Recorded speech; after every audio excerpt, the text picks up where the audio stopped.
সর্বোচ্চ আদালতের রায় আসা পর্যন্ত ধৈর্য ধরে অপেক্ষা করার জন্য আমি সকলকে বিশেষভাবে অনুরোধ জানাচ্ছি। সরকার হাইকোর্টের রায়ের বিরুদ্ধে সর্বোচ্চ আদালতে আপিল করেছে।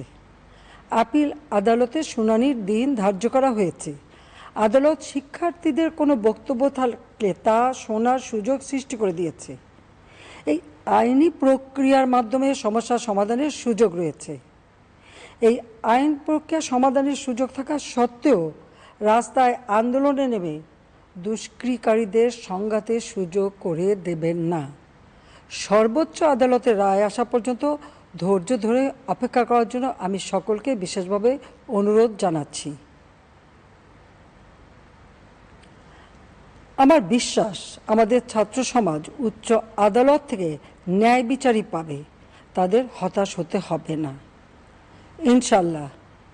মুক্তিযুদ্ধের চেতনায় আমাদের প্রিয় মাতৃভূমিকে সকলের সহযোগিতায় স্মার্ট বাংলাদেশ হিসেবে গড়ে তুলব।